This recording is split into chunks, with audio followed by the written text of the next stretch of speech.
ఇక బీసీ బిల్లుపై కూడా పెద్ద ఎత్తున కూడా రాష్ట్ర వ్యాప్తంగా అటు దేశవ్యాప్తంగా కొన్ని సామాజిక పరంగా జరిగినటువంటి ధర్నాలో భాగంగా ఢిల్లీలో జరిగిన ధర్నాలో భాగంగా అటు 9th షెడ్యూల్లో కూడా చేర్చాలని 42% వాటంపై కూడా పెద్ద ఎత్తున అయితే ధర్నాలు నిర్వహించడం జరిగింది. ఈ నేపథ్యంలో ఢిల్లీలో జరిగిన ఘటనపై కూడా మనతో మాట్లాడడానికి ఓబీసీ సంక్షేమ సంఘం జాతీయ అధ్యక్షుడు ఓరుగంటి వెంకటేశ్వర మనతో పాటు ఉన్నారు. అసలు జరిగిన అంశం ఏంటి, ధర్నాపై జరుగుతున్నటువంటి 9th షెడ్యూల్పై జరుగుతున్న వివాదం ఏంటి, అటు స్థానిక సంస్థలు ఇటు రాష్ట్ర ఎన్నికల్లో అటు సీఎం ప్రభుత్వంలో కూడా తీసుకున్నటువంటి చర్యలపై కూడా మనతో మాట్లాడడానికి సంక్షేమ సంఘం జాతీయ అధ్యక్షుడు ఓరుగంటి వెంకటేశ్వర గౌడ్ ఉన్నారు. సార్ చెప్పండి, ఏంటి అసలు ఢిల్లీలో ధర్నా ఏంటి, ఏ విధంగా ముందుకెళ్తుంది, బీసీలో మభ్యపెట్టే ప్రయత్నాలను కొన్ని సంఘాలు అంటున్నాయి, అసలు ఏంది చర్చ, దీని గురించి మీరు ఏమంటారు? అసలు వాస్తవానికి ఈరోజు రాష్ట్ర ప్రభుత్వం ఏదైతే 42% బీసీల యొక్క లెక్క తేల్చి ఆడిని మన శాసనసభలో ప్రవేశపెట్టారు. ఈ ప్రవేశపెట్టినటువంటి ఈ బిల్లును మరి గవర్నర్కి పంపకుండా గవర్నర్ ఆమోదం చేసి ఒక గెజిట్ తీసి రాష్ట్ర స్థాయిలోనే ఈ యొక్క స్థానిక సంస్థల్లో రిజర్వేషన్లు అమలు చేయవచ్చు. మరి ఆ విధంగా అమలు చేయకుండా ఈరోజు కాంగ్రెస్ ప్రభుత్వము ముఖ్యమంత్రి రేవంత్ రెడ్డి గారు ఢిల్లీలో ధర్నా చేయుటకు కొంతమంది వాళ్ళకు అనుకూలమైనటువంటి కొన్ని సంఘాలను ఉసుగొల్పి అక్కడ ధర్నా చేసి మరి ఆ ధర్నాలో వాళ్ళు మాట్లాడిన మాటలు వింటే అర్థమవుతుంది. వాళ్ళంటారు ఈ యొక్క స్థానిక సంస్థల్లో ఈ 42% రిజర్వేషన్లను ఇక 9th షెడ్యూల్లో చేర్చమంటారు. పార్లమెంట్లో ప్రవేశపెట్టి 9th షెడ్యూల్లో చేర్చమంటారు. అంటే ఈ 9th షెడ్యూల్లో చేర్చడం ఇప్పుడు సాధ్యమవుతుందా? ఎందుకంటే కేంద్ర ప్రభుత్వం ఈరోజు కేంద్రంలో బీజేపీ ప్రభుత్వం ఉంది. బీజేపీ వాళ్ళు అంటున్నారు ఈ యొక్క బీసీల యొక్క 42% రిజర్వేషన్లో ముస్లింలను జత కలిపి మరి ఒకవేళ పార్లమెంట్లో పెడితే మేము ఆమోదం చేయమని అంటున్నారు. అయితే ఈ రిజర్వేషన్లు ఏదైతే ఉన్నాయో ఈ యొక్క శాసనసభలో ప్రవేశపెట్టిరో అవి స్థానిక సంస్థలకు సంబంధించినటువంటి రిజర్వేషన్లు. ఈ స్థానిక సంస్థలుగా రిజర్వేషన్లు పార్లమెంట్లో ఎట్లా ప్రవేశపెడతారు, అక్కడ అమెండ్మెంట్ ఎట్లా చేస్తారు అంటే అక్కడ మన శాసనసభల్లో చట్టసభల్లో రిజర్వేషన్లు బీసీలకు అమలు చేస్తుర్రా? నేను అడుగుతా ఉన్నాను ముఖ్యమంత్రి రేవంత్ రెడ్డి గారు. అయ్యా, మీ చేతిలో ఉన్నటువంటి యొక్క అధికారాలను ఉపయోగించి ఈ యొక్క శాసనసభలో ఆమోదం పొందినటువంటి బిల్లును గవర్నర్కి పంపండి. గవర్నర్కి పంపి అక్కడ ఒక గెజిట్ తీసి ఇక్కడ రాష్ట్ర స్థాయిలో అమలు చేసేటువంటి అధికారం మీ రాష్ట్ర ప్రభుత్వం చేతిలో ఉన్నది. రాజ్యాంగంలో ఆ విషయం పొందుపరిచారు, అదేవిధంగా పంచాయతీరాజ్ చట్టంలో కూడా ఉన్నది. ఆ విధంగా చేయకుండా ఢిల్లీలో ధర్నా చేసి ఈ యొక్క బీసీల యొక్క రిజర్వేషన్లను ఒక రాజకీయ ప్రయోజనాల కోసం ఓట్ల కోసమే ఉపయోగించుకున్నట్టు కనిపిస్తుంది తప్పితే మీరు చిత్తశుద్ధి కనిపించడం లేదు ముఖ్యమంత్రి రేవంత్ రెడ్డి గారికి. మీకు చిత్తశుద్ధి ఉంటే ఇక్కడ చేయండి, ఇక్కడ అమలు చేయండి. ఒకవేళ ఇక్కడ అమలు చేస్తే ఎవరైనా కోర్టు కొట్టేస్తే అప్పుడు ఢిల్లీలో ధర్నా పెట్టండి, కేంద్ర ప్రభుత్వం ఒత్తిడి చేయండి. ఇక్కడ చేయకుండా అక్కడ డ్రామాలు ఆడుతూ ఈరోజు బీసీలను మోసం చేస్తావా? కానీ రేవంత్ రెడ్డి గారిని ప్రశ్నిస్తున్నాను. అరే, రిజర్వేషన్లు అనేది స్థానిక సంస్థల రిజర్వేషన్లను రాష్ట్ర ప్రభుత్వ పరిధిలోనివి. మీకు చిత్తశుద్ధిని అమలు చేయండి. ఎవరైనా కోర్టుకు పోతే అప్పుడు మీరు ఇక కేంద్ర ప్రభుత్వం మీద 9th షెడ్యూల్లో చేర్చే విధంగా ప్రయత్నం చేయండి. కానీ ఈ రకంగా ఓట్ల కోసము తప్పించుకునే పద్ధతి మాత్రము బీసీలు గమనిస్తున్నారు. ఎందుకంటే ఇప్పటికే ఈ యొక్క స్థానిక సంస్థ సర్పంచ్ ఎన్నికలు పోస్ట్పోన్ చేసుకుంటూ పోతున్నారు. అంటే మళ్ళా మీరు స్థానిక సంస్థలు గెలవడానికి చేసే నాటకం కనబడుతుంది. కానీ నిజంగా ఈ బీసీల ఎడల కాంగ్రెస్ ప్రభుత్వానికి చిత్తశుద్ధి లేదా అని ఈ ధర్నాదాన్ని అర్థమవుతున్నది. ప్రధానంగా బీసీ డిక్లరేషన్ సభ ద్వారా కూడా ఎట్టకేలకు బీసీలకు మద్దతు ఇస్తాం, వాళ్ళకు సంబంధించిన బిల్లు కూడా ప్రవేశపెట్టి బీసీలకు అన్ని రంగాలలో అర్హత చూపిస్తామని చెప్పేసి కూడా అటు ఆ రోజు సభలో చెప్పడం జరిగింది. ఈ నేపథ్యంలో కూడా కాంగ్రెస్ ప్రభుత్వం చేపట్టినటువంటి ఈ బీసీ కులగణన ద్వారా కూడా చాలా వరకు జనాభాను తక్కువ చేసి చూపించడం కూడా జరిగింది. అదే బీసీలలో కూడా మైనార్టీలను కూడా చేర్చడం కూడా పెద్ద ఎత్తున కూడా ఆందోళనకు దారితీస్తుంది. దీనిపై మీరేమంటారు? అరే, అది పెద్ద మోసము. అరే, మీరు ఇక్కడ ఏదైతే కులగణన చేశారో కులానికి సంబంధించినటువంటి విషయాలు పొందుపరచకుండా వాళ్ళ ఆర్థిక విషయాలు అడిగారు. అదొక పెద్ద తప్పు. అదేవిధంగా చాలా ప్రాంతాలలో సరైన గణన చేయలేదు, 42% చేల్చారు.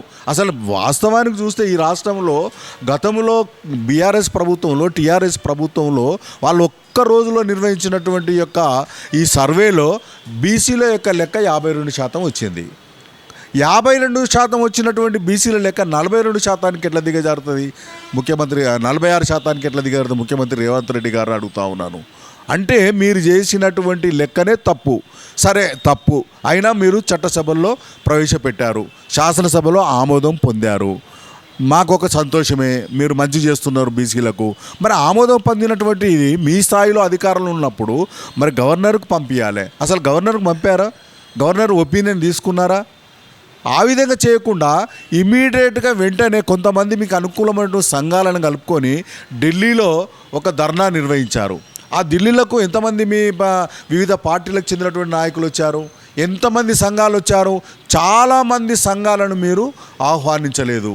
అదేవిధంగా మీ కాంగ్రెస్ పార్టీకి అనుకూలమైనటువంటి సంఘాలను కూడా ఆహ్వానించలేదు. కొంతమంది ఒక వ్యక్తిగత ప్రయోజనాలు ఆశించే వ్యక్తులను అక్కడ సంఘాలుగా పేర్కొని అక్కడ ధర్నా నిర్వహించి ఈ యొక్క కేంద్ర ప్రభుత్వం మీద 9th షెడ్యూల్లో చేర్చమని చెప్పడము ఒక రకంగా ఒక బీజేపీ ప్రభుత్వము మీద నెపాన్ని నెట్టివేసి తప్పించుకునేటువంటి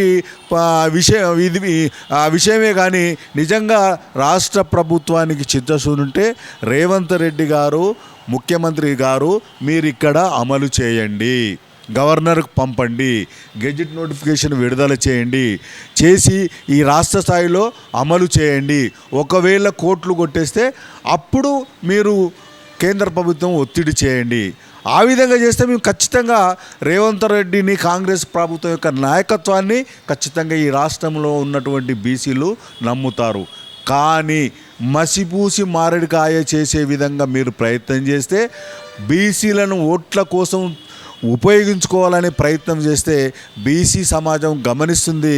ఖచ్చితంగా మీకు ఈ యొక్క రిజర్వేషన్ల గొడవ అనేది పెద్దగా ఇది కాంగ్రెస్ ప్రభుత్వానికి, రేవంత్ రెడ్డి మీదకే పెద్ద ఎత్తున మరి బీసీలు వ్యతిరేకమయ్యేటువంటి ప్రమాదం ఉందని చెప్తా ఉన్నాను. ప్రధానంగా ఇప్పుడు చూసుకున్నట్టే బీసీలలో కూడా మైనార్టీలను చేర్చి ఇదైతే పెద్ద ఎత్తున బీజేపీ మీద నెట్టేయాలనే పరిస్థితి కూడా మీరు చెప్తున్నారు.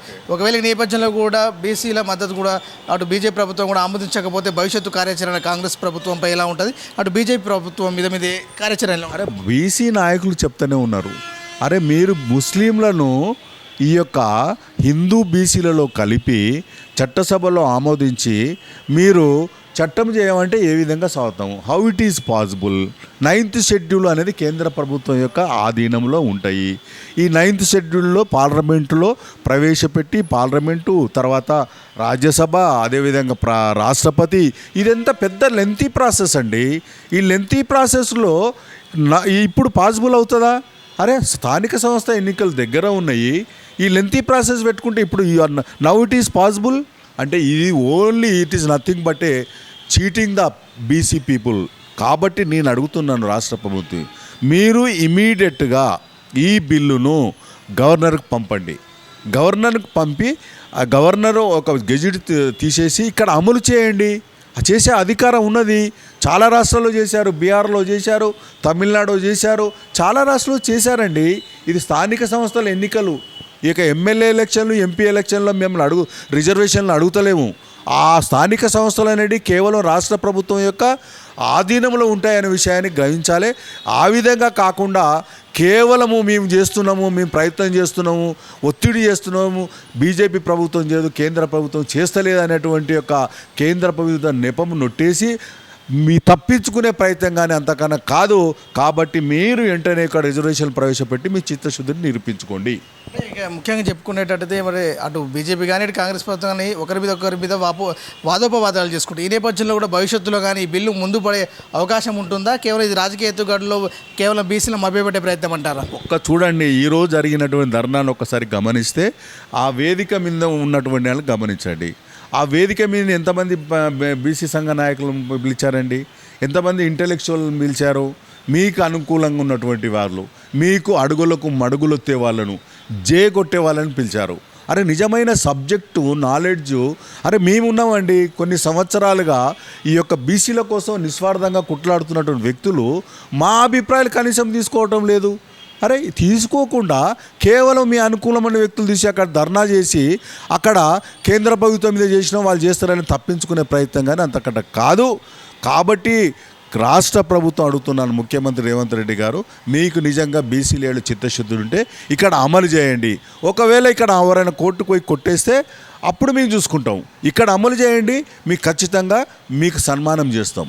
రేవంత్ రెడ్డి గారు తెలంగాణ రాష్ట్రంలో ఒక బీసీలకు గొప్ప వ్యక్తిగా నిలిచిపోయే అవకాశం ఉంది. కానీ ఈ ఇక్కడ చేయకుండా అక్కడ పోయి ఎక్కువ డ్రామాలు ఆడితే మాత్రము బీసీ సమాజం గమనిస్తుంది.